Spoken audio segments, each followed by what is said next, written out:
अस्सलाम वालेकुम दोस्तों, कैसे हैं आप लोग। उम्मीद है आप सब जहां भी हैं खैर खैरियत से ही होंगे और सब के लिए दुआए खैर ज़रूर करते होंगे।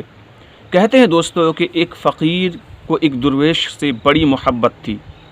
जहां जहां भी दुर्वेश जाता उसकी ज़ियारत के लिए कभी न कभी वो फ़कीर ज़रूर पहुंच जाया करता था।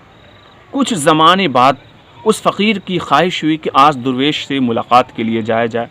चुनांचे जो कुछ भी उस फ़कीर के पास था, उसका कशकोल, उसकी गुदड़ी, उसका लोटा, जो भी उसके पास था उसने उठाया और दुर्वेश की ज़ियारत के लिए वो निकल पड़ा।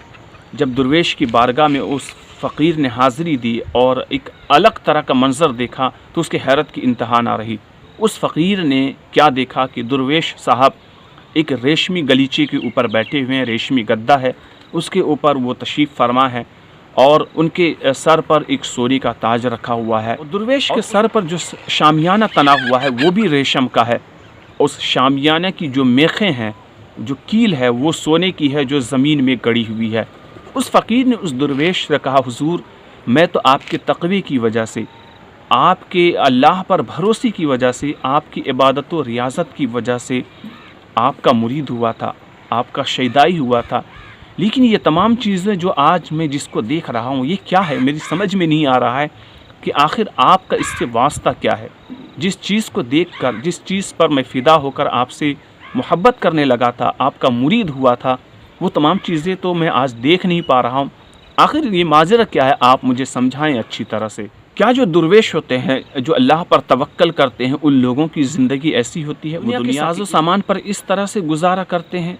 दुर्वेश ने उस फ़कीर से कहा कि अगर तुम चाहो तो मैं तमाम चीज़ें तर्क करके इसको छोड़कर अभी तुम्हारे साथ जाने के लिए तैयार हूँ, अगर तुम चाहो। फ़कीर ने कहा ठीक है, आप मेरे साथ चलें। चुनांचे वो दुर्वेश अपने उस रेशमी गालीचे के ऊपर से, अपने उस रेशमी गद्दे के ऊपर से, जिसके ऊपर रेशमी शामियाना लगा हुआ था, उसको छोड़कर उस फ़कीर के साथ वो आगे निकल जाते हैं।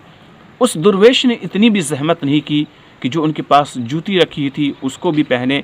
चुनांचे वो नंगे पाँव वहाँ से निकल पड़े। कुछ दूर जाने के बाद उस फ़कीर को याद आया कि उसका जो कशकोल था, उसका जो लोटा था, वो दुर्वेश के दरबार में ही छोड़कर वो आ गया है।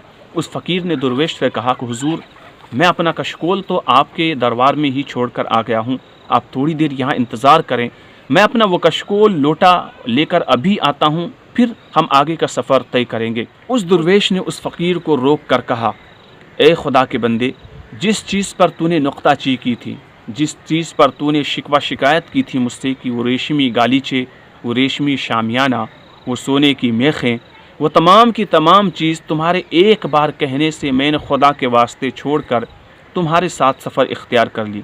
उस तमाम की तमाम चीज़ें मैंने छोड़ दी तुम्हारी सिर्फ़ एक बार कहने से, लेकिन तुम अभी अपने कशकोल के पीछे ही पड़े हुए हो। वो तुम्हारा लोटा छूट गया और इतने दूर से तुम वापस लेने के लिए उससे जाओगे। तुम अभी अपने एक लोटे को छोड़ने से बाज नहीं आ रहे हो और मुझ पे सवाल उठाने की कोशिश करते हो। तो सही फ़कीरी, सही दुर्वेशी बहुत मुश्किल काम है। दुनिया की चीज़ों को अपने लिए इस्तेमाल करना, इसको वाबस्तगी नहीं कहा जाता है, बल्कि दुनिया को दिल में बसा लेने का नाम वाबस्तगी है। जिस दिन अल्लाह और उसके रसूल के लिए इन तमाम चीज़ों को तुम छोड़ दोगे, खुदा से ये तुम्हारा ताल्लुक़, ये रिश्ता और मजबूत होता चला जाएगा। अल्लाह अकबर। प्यारे दोस्तों, हम सब के लिए ये बेहतरीन मिसाल है कि दुनिया से हम दिल ना लगाएं, दुनिया की चीज़ों का हम इस्तेमाल ज़रूर करें, लेकिन इससे इस कदर मोहब्बत ना कर बैठें कि अल्लाह और उसके रसूल को ही हम भूल जाएँ। इसीलिए अल्लाह ने ये जो चीज़ें पैदा की, हमारे लिए पैदा की है, इनका इस्तेमाल करें, इनको अपनी ज़रूरतों के हिसाब से इस्तेमाल करें, लेकिन इनकी मोहब्बत में हम इस तरह ना डूब जाएं कि अल्लाह और उसके रसूल को हम भूल बैठें। उम्मीद है दोस्तों इस छोटे से वाक़े से आपको कुछ न कुछ नसीहत ज़रूर हासिल हुई होगी। इस वीडियो को लाइक करके ज़्यादा से ज़्यादा आपको शेयर कर देना है, चैनल को सब्सक्राइब ज़रूर कर लीजिएगा। उम्मीद है दोस्तों मेरी इस छोटी सी गुजारिश को आप ज़रूर पूरा करेंगे। हम मिलेंगे एक दूसरी वीडियो में, तब तक अपना ख्याल रखिएगा। अल्लाह हाफिज़, फ़ी अमानिल्लाह।